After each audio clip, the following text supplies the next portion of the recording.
Assalamualaikum warahmatullahi wabarakatuh. Ketemu lagi bersama Bu Lia yang baik hati dan tidak sombong. Apa kabar semuanya? Selamat pagi anak-anak. Pasti ada yang di atas kasur ya. Pasti ada yang masih di Pulau Kapuk. Sudah sarapan belum? Ayo pada bangun, bangun. Sudah pagi loh. Hari ini kita seperti biasanya akan melanjutkan pembelajaran tematik.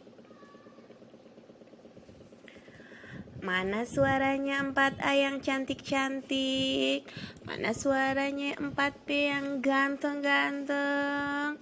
Ayo pada ngumpul, dengarkan penjelasan Bu Lia. Sekarang, sebelum kita memulai pembelajaran, angkat tangan kalian ke atas. Gerakan ke kanan, gerakan ke kiri, ke depan, tegak kembali. Gerakan jari-jari kalian seperti biasanya, buka, tutup, buka, tutup, tutup, tutup, buka, buka, tutup, buka, tutup. Pejamkan mata kalian, lalu bayangkan jika kalian berada di dalam kelas 4A dan 4B bersama Bu Lia yang baik hati dan tidak sombong. Ada di hadapan kalian, berada di depan kelas. Selamat pagi anak-anak, semangat pagi. Bismillah, Masya Allah. Bismillah, Masya Allah. Semangat. Nah, sekarang kita mulai pembelajaran hari ini. Buka matanya. Kemarin, sebelum kita mulai, Ibu akan mengulas sedikit pembelajaran yang telah lalu. Kemarin kita sudah mempelajari tentang gerabah. Masih ada loh yang belum nyetor tugas, tapi Ibu yakin kok insya Allah anak Ibu yang cantik-cantik dan ganteng-ganteng pasti akan nyetor. Hari ini kita akan membahas tentang keragaman karakteristik yang ada di Indonesia. Kita akan membahas juga tentang kegiatan ekonomi. Lalu kita akan membaca cerita teks fiksi. Sekarang buka buku kalian, halaman 130. Kita akan membahas kegiatan ekonomi. Tujuannya apa? Agar kita mengetahui pentingnya kegiatan ekonomi dan karakteristik individu yang ada di sekolah, yang ada di Indonesia. Terus letak geografis yang ada di Indonesia, agar kita mengetahui daerah-daerah yang ada di Indonesia itu letak geografisnya berbeda-beda. Nah, sekarang kita akan membahas tentang kegiatan ekonomi. Pada halaman 130, buka bukunya. Lihat di masing-masing buku kalian dan dibaca. Kegiatan ekonomi adalah kegiatan manusia yang menghasilkan jasa dan barang untuk memenuhi kebutuhan mereka sehari-hari. Jadi, kegiatan ekonomi itu adalah kebutuhan manusia yang biasa dilakukan untuk memenuhi kebutuhan sehari-harinya. Jadi, misalnya seorang nelayan bekerja mencari ikan di laut, terus menangkap ikan, dan hasil tangkapannya dijual untuk memenuhi kebutuhannya. Lalu pedagang yang melakukan transaksi jual beli atau tawar menawar yang ada di pasar biasa dilakukan, itu juga termasuk kegiatan ekonomi. Atau kalian pernah pergi ke PLT PLTU atau ke tempat penjaringan ikan atau ke Muara Angke. Nah, di sana biasanya banyak terdapat ikan-ikan yang habis ditangkap nelayan dan dilelang, dan terjadilah proses tawar menawar. Itu adalah kegiatan ekonomi yang dilakukan oleh manusia. Contohnya ya, sampai di sini mengerti? Kegiatan ekonomi adalah apa tadi ya? Kegiatan yang dilakukan manusia untuk menghasilkan jasa dan barang untuk memenuhi kebutuhannya sehari-hari. Lalu sekarang kita lanjutkan ke mengenal mata pencaharian berdasarkan kondisi geografis. Kondisi alam Indonesia, kondisi alam dan manusia pada dasarnya memiliki hubungan timbal balik. Nah, hubungan inilah yang mengakibatkan manusia memiliki karakteristik berbeda-beda di tiap wilayah.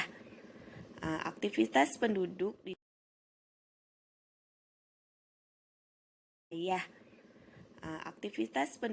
di suatu daerah sangat dipengaruhi oleh kondisi geografis, terutama kondisi iklim, fotografinya, jenis dan kualitas tanah, lalu kondisi perairannya.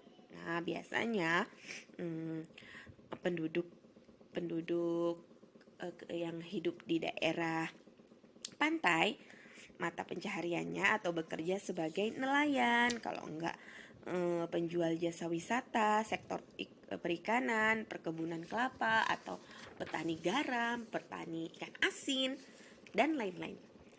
Terus kalau jika penduduk yang tinggal di daerah dataran rendah biasanya bekerja pada sektor pertanian atau ladang, atau berbentuk pertanian atau sektor-sektor yang biasanya berkembang seperti transportasi, industri, dan perdagangan. Yang ketiga, penduduk yang tinggal di daerah dataran tinggi biasanya pada umumnya mereka bekerja pada sektor pertanian, terutama perladangan. Yang keempat, penduduk yang tinggal di daerah pegunungan biasanya bekerja pada sektor pertanian, ladang, dan buruh perkebunan. Kita lanjutkan karakteristik individu.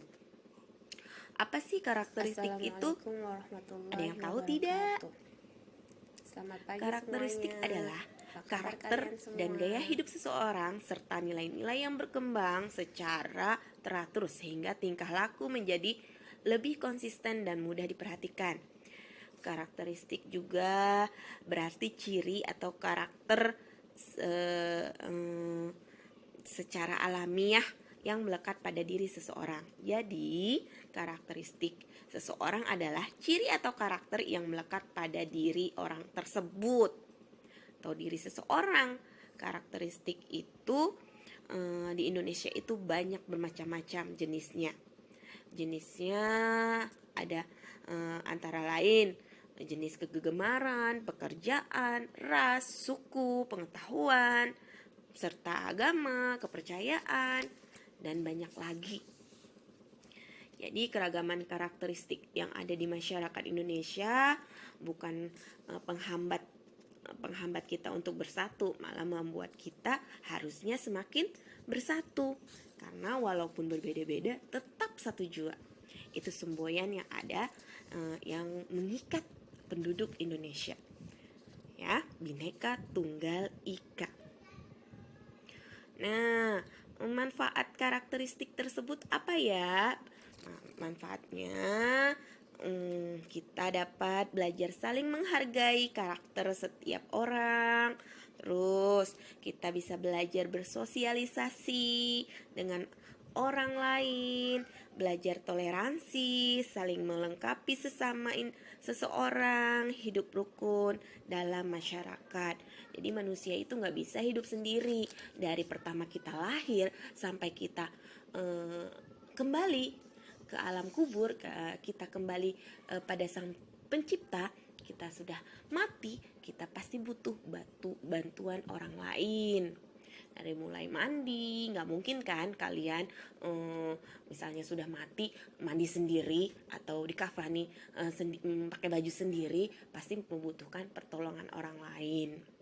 Jadi kita memang harus bersosialisasi, harus bisa menjaga sikap, toleransi dengan tetangga, dengan masyarakat, dengan keluarga sendiri, harus hidup rukun dan damai.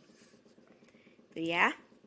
Nah, sedikit penjelasan Ibu tentang karakteristik yang ada di Indonesia.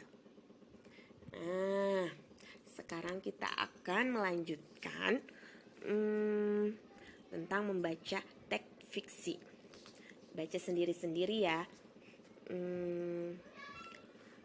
Tentang teks fiksi bangsawan dan tukang kebunnya.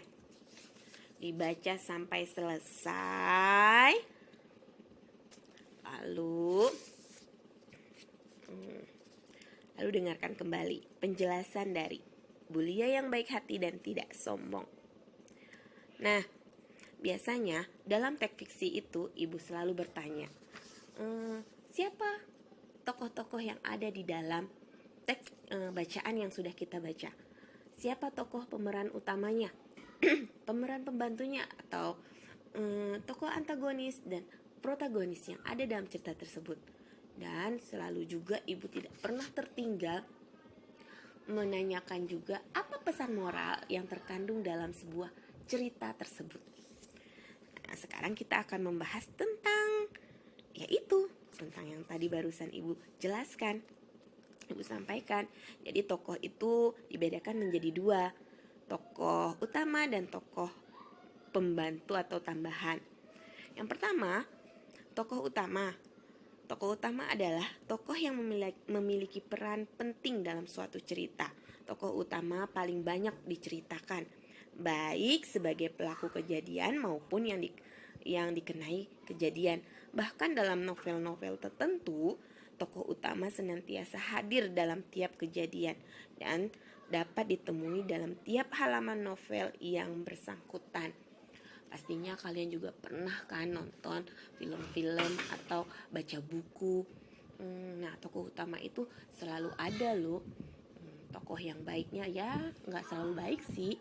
Jadi kadang-kadang tokoh utama itu ada yang antagonis dan ada juga yang protagonis. Nah, kedua, tokoh pembantu. Tokoh pembantu itu tokoh tambahan. Tokoh yang memiliki peran tidak terlalu penting. Tokoh juga dapat dibedakan berdasarkan peran tokoh dalam sebuah cerita, yaitu protagonis dan antagonis. Tokoh protagonis adalah tokoh yang memiliki watak baik secara disenangi dan dikagumi pembaca. Protagonis adalah pelaku yang memiliki watak yang baik sehingga disenangi pembaca. Yang kedua, tokoh antagonis. Antagonis ini tokoh yang tidak disenangi pembaca karena perannya tidak sesuai dengan yang didambakan pembaca. Tokoh antagonis menjadi penyebab timbulnya konflik atau ketegangan yang dialami oleh tokoh protagonis. Antagonis adalah pelaku yang tidak disenangi pembaca yang tidak sesuai dengan isi cerita yang didambakan oleh si pembaca. Si pembaca siapa? Ya kita yang nonton, yang membaca. Gitu ya. Sampai di sini bisa dimengerti? Nah, mungkin hanya ini penjelasan yang simple, sedikit, tapi semoga bermanfaat buat kita semua. Terus jangan lupa ya, like and subscribe. Sampai di sini, wabillahi taufiq wal hidayah. Wassalamualaikum warahmatullahi wabarakatuh.